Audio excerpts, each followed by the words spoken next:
The Red Desert is located in Southwest Wyoming. It's one of the most incredible landscapes in the world. It has some of the most profound vistas I've ever seen. And Adobe Town in particular is a really special place.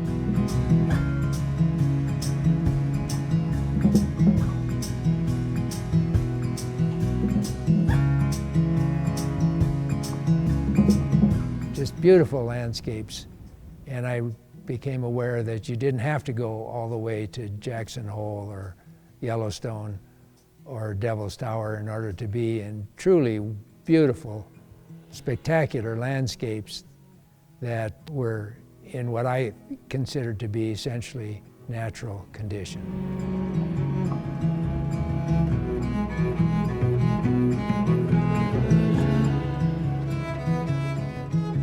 It's an incredible vista of badlands that has intricate topography, places you can hide, places that you can explore.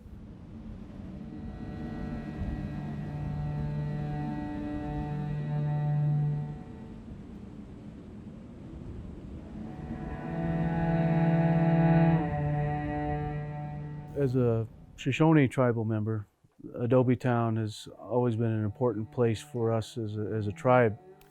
You get a sacred experience when you see something like that with your own eyes.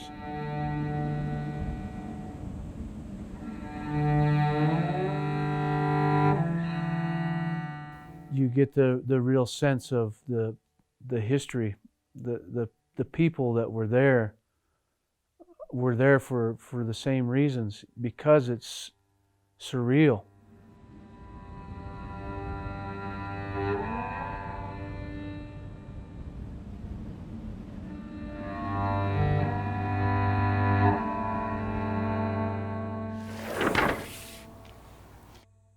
The Greater Red Desert is considered to be the Great Divide and Washakie Basins. The Adobe Town is composed of a geologic formation called the Washakie Formation, and the Washakie Formation is composed of stacked rock units that are composed primarily of water features.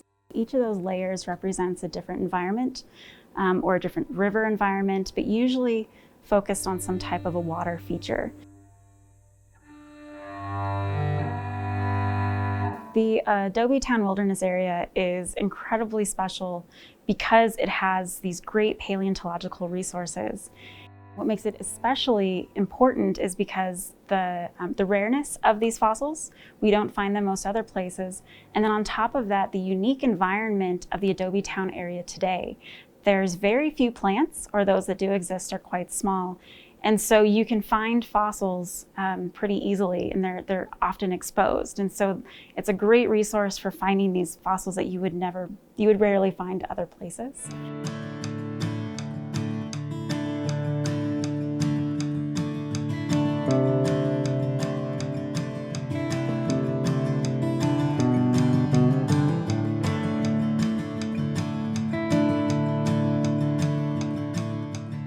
There are 45 wilderness study areas in Wyoming.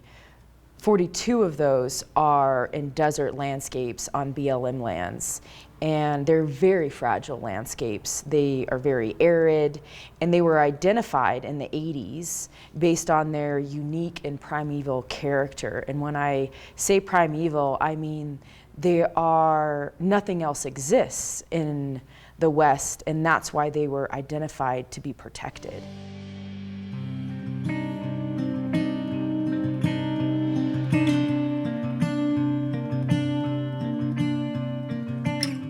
The impact of the carbon economy on a fragile desert like this, it could be indefinite. It could be that, for short-term gains and profit, the results are irreversible out here. I believe they're permanent. I don't think there's any way to recover lands like this. I haven't seen any well site that's basically gone, Once you decide to use it for heavy industry, it won't go back the way it was.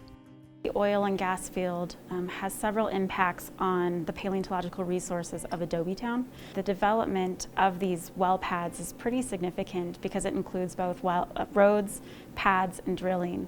And so even though the well itself is quite small, the bulldozing that goes around that generation of that well pad has quite a large surface area, and that has potential to pretty much turn up and destroy any fossils.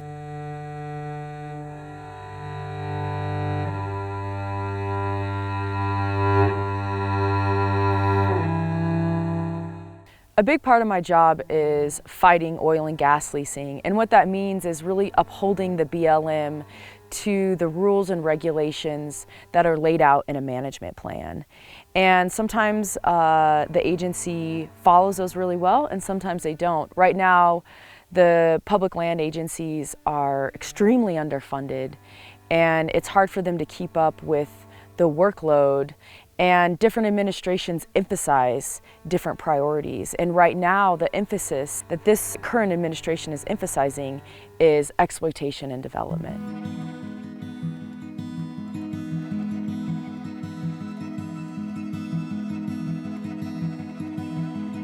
As someone who works in the oil and gas industry, I recognize the need for fossil energy. You know, it's going to take a lot of oil to get off of oil. Sites like this need to be kept because there's very little wilderness, actual wilderness left in the whole world. And there's no reason to encroach on them any closer than they already are.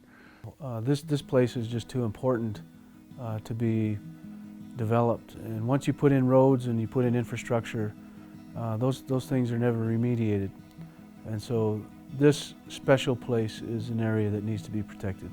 The more remote it is and the more pristine it is, the better the fossil resources will be for scientists to study this really unique past environment. I'm keeping up with Wyoming tradition of protecting the wild landscapes that we care about.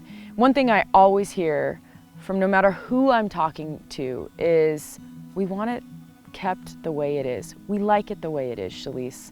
The spiritual component of who we are as Native people is what we all need as Americans.